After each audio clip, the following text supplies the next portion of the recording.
सुनने वाले मेरे साथी, अगर आप इस ऑडियो बुक को सुन रहे हैं तो मैं आपसे एक सीधा सा सवाल पूछना चाहता हूँ। क्या आप वाकई में खुश हैं या फिर आप सिर्फ वैसे दिख रहे हैं जैसा दिखने की सबको उम्मीद है? एक पल के लिए रुकिए, गहरी सांस लीजिए और अपने मन के अंदर झांक कर देखिए। क्या आपकी जिंदगी के अधिकतर फैसले दूसरों की नज़रों, दूसरों की राय, दूसरों की अपेक्षाओं के इर्द गिर्द घूमते हैं? क्या आप इस डर से जी रहे हैं कि लोग क्या कहेंगे? क्या आपने खुद को, अपने सपनों को, अपनी खुशी को इस भारी भरकम डर के आगे बलि दे दिया है? अगर आपका जवाब हाँ है या शायद है तो जनाब, आप अकेले नहीं हैं। हम में से करोड़ों लोग इसी जंजाल में फंसे हुए हैं। लेकिन आज इसी पल से हम एक नई यात्रा शुरू करने जा रहे हैं। एक ऐसी यात्रा जो हमें इस जंजाल से आज़ाद करवाएगी। यह यात्रा है अप्रिय होने का साहस जुटाने की। पर यह अप्रिय होना क्या है, इसे समझिए। यह बदतमीज होना नहीं है, यह नफरत फैलाना नहीं है, यह दूसरों को ठेस पहुंचाना नहीं है, बिल्कुल नहीं। अप्रिय होने का साहस असल में है खुद का सच्चा रूप होने का साहस। वह साहस जो आपको यह कहने की ताकत देता है, मैं वही करूंगा जो मेरी अपनी नैतिकता, मेरी अपनी खुशी और मेरे अपने सपनों के अनुरूप है, भले ही इससे कुछ लोग नाराज हो जाएं, मुझे पसंद न करें या मेरी आलोचना करें। यह साहस इस सच को स्वीकार करना सिखाता है, आप सबको खुश नहीं रख सकते और रखना भी नहीं चाहिए। हमारी यह यात्रा एक दार्शनिक और एक युवक की बातचीत से प्रेरित है, लेकिन मैं आपसे वैसी ही बात करूंगा जैसे कोई आपका अपना, कोई मार्गदर्शक आपके कान में बैठकर आपसे बात कर रहा हो। तो चलिए पहला कदम उठाते हैं। पहला सबक, हमारा पहला और सबसे बड़ा शत्रु है दूसरों का अनुमोदन चाहने की लत। बचपन से ही हमें सिखाया जाता है कि अच्छा बच्चा वही होता है जिसकी सब तारीफ करते हैं। हमें लगने लगता है कि हमारी कीमत दूसरों के मुंह से निकले शब्दों से तय होती है।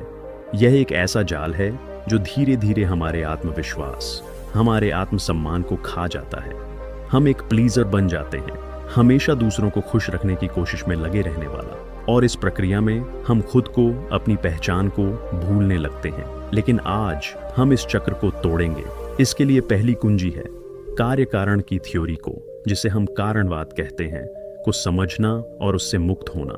आप सोचते हैं कि आपका वर्तमान आपके अतीत की घटनाओं से बंधा हुआ है, जैसे मेरे साथ बचपन में ये हुआ था इसलिए आज मैं ऐसा हूँ, मेरे माता पिता ने मुझे समझा नहीं इसलिए मैं आत्मविश्वास खो बैठा, मुझे उस नौकरी में धोखा मिला इसलिए अब मैं नया जोखिम नहीं उठा सकता। ये सारी बातें सिर्फ बहाने हैं। मनोविज्ञान की एक महत्वपूर्ण शाखा मानती है कि हम अपने जीवन का लक्ष्य पहले से तय कर लेते हैं और फिर उसे पूरा करने के लिए अपने अतीत के अनुभवों का इस्तेमाल करते हैं। हैरान करने वाली बात, आप दुखी रहना चाहते हैं इसलिए आप अपने अतीत के उन दुखद पलों को पकड़कर बैठे रहते हैं जो आपके दुख का कारण बन सकें। आप गुस्सैल बने रहना चाहते हैं इसलिए आप उन लोगों और घटनाओं को याद करते रहते हैं जिन्होंने आपको नाराज किया था। मतलब ये हुआ कि आपके पास चुनने की ताकत है। हमेशा, हर पल आप यह चुन सकते हैं कि अतीत के एक जख्म को लगातार कोसते रहें या फिर उससे सीख लेकर आगे बढ़ जाए। आप यह चुन सकते हैं कि किसी की नाराजगी से डरकर हाँ कहें या फिर अपनी सच्चाई के साथ नहीं कहने का साहस जुटाए। अब हम दूसरे महत्वपूर्ण सिद्धांत पर आते हैं, कार्यकरण का विभाजन। यह बहुत ही शक्तिशाली अवधारणा है। इसे समझिए, दूसरे लोग क्या सोचेंगे यह आपके कार्य का हिस्सा नहीं है, वह उनका कार्य क्षेत्र है। आपका कार्य केवल इतना है कि आप वह करें जो आपको सही लगता है, जो आपकी अंतरात्मा की आवाज के अनुरूप है। उसके बाद अगर कोई आपसे नाराज होता है, आपकी आलोचना करता है या आपको पसंद नहीं करता, तो यह उनकी प्रतिक्रिया है, यह उनकी भावनाएं हैं और यह पूरी तरह से उनके कार्य क्षेत्र में आता है। आप उनकी भावनाओं के लिए जिम्मेदार नहीं हैं। सुनने में थोड़ा कठोर लगता है ना? लेकिन सच यही है, आप दूसरों की भावनाओं के मालिक नहीं बन सकते। जब आप यह मान लेते हैं कि मैं ऐसा करूंगा तो वह नाराज हो जाएगा, तो आप असल में उनके कार्य क्षेत्र में अनधिकृत घुसपैठ कर रहे होते हैं। आप यह मानकर चल रहे होते हैं कि आप उनकी भावनाओं को कंट्रोल कर सकते हैं, जबकि ऐसा है नहीं। आप केवल अपने कार्यों को नियंत्रित कर सकते हैं, दूसरों की प्रतिक्रियाओं को नहीं। इसलिए अगली बार जब आप कोई फैसला लें तो खुद से सिर्फ एक सवाल पूछें, क्या यह काम मैं अपनी शांति और अपनी खुशी के लिए कर रहा हूं या सिर्फ इसलिए कर रहा हूं ताकि कोई दूसरा मुझे पसंद करे मेरी तारीफ करे। अगर जवाब दूसरा वाला है तो रुक जाइए, आप फिर से उसी जाल में फंसने वाले हैं। अब बात करते हैं तुलना की आदत से। हमारा दिमाग हमेशा दूसरों से अपनी तुलना करने पर उतारू रहता है। वह फलाना इतना सफल है, मैं नहीं हूँ। वह इतना अमीर है, मैं नहीं हूँ। उसकी तो सब इज्जत करते हैं, मेरी कोई नहीं सुनता। यह तुलना का जहर हमें अंदर ही अंदर खोखला कर देता है। यह हमें हमेशा कमतर महसूस करवाता है। लेकिन अप्रिय होने का साहस हमें यह समझाता है कि हर इंसान अद्वितीय है, एक अलग यात्रा पर है। आप दूसरों से तुलना करके अपनी यात्रा को निरर्थक बना रहे हैं। आपका लक्ष्य दूसरों से आगे निकलना नहीं, बल्कि अपने कल के स्व से आगे निकलना है। आदर्श बनने की कोशिश छोड़िए, स्व बनिए। जब आप खुद को, अपनी क्षमताओं को, अपनी सीमाओं को स्वीकार करेंगे और उसी के आधार पर आगे बढ़ेंगे, तो तुलना का जहर अपने आप कम होने लगेगा। और हाँ, इस रास्ते में आपकी सबसे बड़ी चुनौती होगी आलोचना को झेलना। जब आप प्लीजर बनना बंद कर देंगे तो कई लोग हैरान होंगे। कई लोगों को लगेगा कि आप बदल गए हो, कि आप अहंकारी हो गए हो। वे आपकी आलोचना करेंगे, आपके पीठ पीछे बातें बनाएंगे। यही वह क्षण है जहां आपको अपने साहस की सबसे ज्यादा जरूरत होगी। याद रखिए, आलोचना अक्सर उन लोगों की तरफ से आती है जो खुद उसी जाल में फंसे होते हैं। आपका सच्चा और आजाद होना उन्हें उनकी खुद की गुलामी याद दिला देता है, और इसलिए वे आपको नीचा दिखाने की कोशिश करते हैं। उनकी आलोचना को उनकी समस्या समझिए, अपनी नहीं। उसे व्यक्तिगत रूप से मत लीजिए, उसे सुनिए। अगर उसमें कोई सच्चाई है तो सीख लीजिए और बाकी को जाने दीजिए। अब इस सारी बातचीत का एक बहुत बड़ा पहलू है रिश्ते। क्या इसका मतलब यह है कि हमें दूसरों की भावनाओं की कोई परवाह नहीं करनी चाहिए? बिल्कुल नहीं।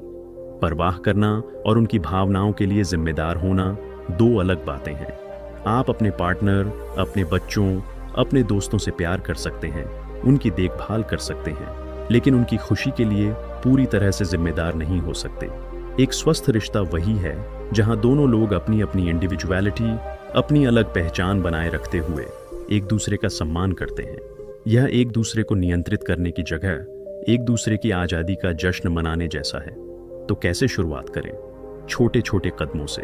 आज से ही एक ऐसा छोटा सा फैसला लीजिए जहां आप दूसरों की प्रतिक्रिया के डर के बिना सिर्फ अपनी इच्छा से काम करें। हो सकता है ऑफिस में जब सब कह रहे हों कि हाँ, तो आप एक नहीं कह दें। अगर आपको लगता है कि नहीं कहना सही है, हो सकता है उस कपड़े को पहन लें जो आपको पसंद है, भले ही वह फैशन के अनुरूप न हो। हो सकता है अपनी राय को स्पष्टता और विनम्रता से रख दें, भले ही वह बहुमत की राय के खिलाफ हो। ये छोटे छोटे साहस के कदम आपके आत्मविश्वास की मांसपेशियों को मजबूत करेंगे। आप धीरे धीरे महसूस करेंगे कि दूसरों की नाराजगी को झेलना उतना डरावना नहीं है जितना आपने सोच रखा था। और जब आप देखेंगे कि इस अप्रिय होने के बाद भी दुनिया खत्म नहीं हुई, आपका आसमान नहीं टूटा, बल्कि आप हल्का और आजाद महसूस कर रहे हैं, तो यही फीलिंग आपको आगे बढ़ने की ताकत देगी। यह यात्रा आसान नहीं है। इसमें पुरानी आदतों, गहरी जड़ें जमाए डर से लड़ाई करनी पड़ेगी। कई बार आप लड़खड़ाएंगे, पुराने पैटर्न में वापस आ जाएंगे। कोई बात नहीं, यह पूरी तरह से सामान्य है। साहस यह नहीं है कि आप कभी नहीं डरें। साहस यह है कि डर के बावजूद आप एक कदम आगे बढ़ाते हैं। अंत में मैं आपसे बस इतना कहना चाहूँगा, आपकी ज़िंदगी सिर्फ और सिर्फ आपकी है। इसे दूसरों के चेहरे पर एक मुस्कान लाने के लिए जीना अपने आप को दंडित करने के समान है। आपको इस धरती पर किसी और को खुश रखने के लिए नहीं भेजा गया। आपको यहाँ खुद को खुश रखने के लिए भेजा गया है, अपने सपनों को पूरा करने के लिए भेजा गया है, और अपने अद्वितीय उपहारों को दुनिया के सामने लाने के लिए भेजा गया है। इस यात्रा में आप अकेले नहीं हैं, मैं यहाँ आपके साथ हूँ। तो फिर से गहरी सांस लीजिए और अपने मन में गूंजने वाली उस आवाज को सुनिए। वह आवाज जो कहती है, अब बस हो गया, अब मैं खुद के लिए जीऊंगा। उस आवाज को अपना मार्गदर्शक बनाइए। अप्रिय होने का साहस कोई विकल्प नहीं, यह आपके असली और खुशहाल जीवन की पहली शर्त है। इसे जीने का साहस कीजिए, क्योंकि देखिए, यह साहस सिर्फ बाहरी दुनिया से मुक्ति नहीं है, यह अपने भीतर के उस निरंतर चलने वाले न्यायालय से मुक्ति है जहां आप खुद ही जज हैं, खुद ही गवाह हैं और खुद ही अपराधी। वह आवाज जो हर पल कहती है, लोग तुम्हारे बारे में क्या सोचेंगे, असल में तुम्हारी अपनी ही आवाज है जिसने दूसरों की उम्मीदों को आत्मसात कर लिया है। और इसीलिए सबसे पहला युद्ध आपको अपने भीतर लड़ना है। अब आप सोच रहे होंगे, ठीक है, मैं समझ गया, लेकिन इसे रोजमर्रा की जिंदगी में उतारूं कैसे? ये सब सिद्धांत तो बहुत अच्छा लगता है, पर जमीन पर कैसे उतरेगा? तो चलिए अब हम कुछ ठोस जमीन पर आते हैं। पहला पड़ाव है ना कहना सीखना। नहीं, ये छोटा सा शब्द इतना भारी क्यों है? क्योंकि हमें डर लगता है कि ना कहने से रिश्ते टूट जाएंगे, लोग हमें पसंद नहीं करेंगे, हमारी छवि खराब हो जाएगी। लेकिन सच तो यह है कि जो रिश्ते एक ना से टूट जाते हैं वे वैसे भी सच्चे रिश्ते नहीं थे। वे एक शर्त पर खड़े थे। शर्त ये कि आप हमेशा हाँ ही कहेंगे। और क्या आप वाकई ऐसे रिश्ते चाहते हैं जहां आपकी कीमत सिर्फ आपकी हाँ में है? ना कहना स्वयं के प्रति सम्मान है। यह अपनी सीमाओं को पहचानना है। जब आप सच्चे मन से ना कहते हैं तो आप असल में खुद से कह रहे होते हैं, मेरी ऊर्जा, मेरा समय, मेरी शांति सबसे कीमती है और मैं इसे उन चीज़ों पर लगाऊंगा जो मेरे लिए सही है, न कि सिर्फ दूसरों को खुश रखने के लिए। पहली बार ना कहने पर हो सकता है दिल तेजी से धड़के, पसीना आए, डर लगे। लेकिन जब आप ऐसा करेंगे और देखेंगे कि दुनिया नहीं टूटी, तो यह आपके आत्मविश्वास का सबसे बड़ा पोषण होगा। और इसी के साथ चलता है एक और ज़रूरी पहलू, तारीफ और आलोचना से मुक्ति। फिलहाल आपका पूरा मूड इस बात पर निर्भर करता है कि किसी ने आपकी तारीफ की या आलोचना। तारीफ मिली तो आप हवा में उड़ने लगते हैं, आलोचना हो गई तो आप गहरे दुख में डूब जाते हैं। इस तरह आपने अपनी खुशी की चाबी दूसरों के हाथों में सौंप दी है। वे चाहें तो आपको खुश कर दें, चाहें तो दुखी। अप्रिय होने का साहस आपको यह चाबी वापस लेने का रास्ता दिखाता है। यह कहता है तारीफ और आलोचना दोनों ही दूसरे के कार्य क्षेत्र में आते हैं। कोई आपकी तारीफ करे तो वह उसके सोचने का तरीका है, कोई आलोचना करे तो वह उसकी समस्या है। आपका काम बस इतना है कि आप अपना कर्म ईमानदारी से करते रहें। आप खुद अपने काम का मूल्यांकन करना सीखें। अगर आपको लगता है कि आपने पूरी ईमानदारी और मेहनत से काम किया है, तो फिर बाहर वालों की राय आपके आत्म मूल्य को कम नहीं कर सकती। यह प्रक्रिया है बाहरी वैलिडेशन की लत को तोड़ने की। शुरुआत में यह बेहद कठिन लगेगा, मन बार बार भटकेगा। पता नहीं उसने मेरा मैसेज देखकर भी जवाब क्यों नहीं दिया, क्या मैंने कुछ गलत कह दिया? इस विचार को आइए स्वीकार कीजिए और फिर जाने दीजिए। उसकी जगह खुद से पूछिए, क्या मैंने कोई गलत किया? नहीं, तो फिर यह उसकी प्राथमिकताएं हैं, उसकी व्यस्तता है। मेरे स्वाभिमान का इससे कोई लेना देना नहीं। अब एक और गहरा जाल है जिससे हमें बाहर निकलना है, पीड़ित की मानसिकता। मेरे साथ बुरा हुआ इसलिए मैं ऐसा हूं। यह विचार आपको सब कुछ करने की इजाजत देता है सिवाय अपनी जिम्मेदारी लेने के। जब तक आप अपने जीवन के लिए खुद को जिम्मेदार नहीं मानेंगे, तब तक आप उसके मालिक भी नहीं बन सकते। आप एक ड्राइवर की जगह सिर्फ एक यात्री बने रहेंगे, जिसकी गाड़ी अतीत के घावों और दूसरों के कार्यों की ऊबड़ खाबड़ सड़क पर भटक रही है। अपनी जिम्मेदारी लेना मतलब यह नहीं कि आप हर दुख के लिए खुद को दोष दें, बल्कि इसका मतलब है कि आप यह मानते हैं कि भले ही मेरे साथ कुछ भी हुआ हो, लेकिन अब आगे का रास्ता क्या है, यह तय करने की शक्ति अब मेरे हाथ में है। मैं अपनी प्रतिक्रिया चुन सकता हूँ, मैं अपना फोकस बदल सकता हूँ। यही वह पल है जब आप वाकई ताकतवर बनते हैं। और हाँ, इस पूरी यात्रा में आप अकेले नहीं हैं। आपके आसपास दुनिया है, समाज है, परिवार है। तो क्या इस साहस का मतलब है कि हम समाज से कट जाएं? बिल्कुल नहीं, बल्कि इसका मतलब है कि हम समाज के साथ एक स्वस्थ रिश्ता बनाएं। अब तक का रिश्ता गुलाम और मालिक जैसा था। अब हम एक सम्मानजनक साझेदारी की बात कर रहे हैं।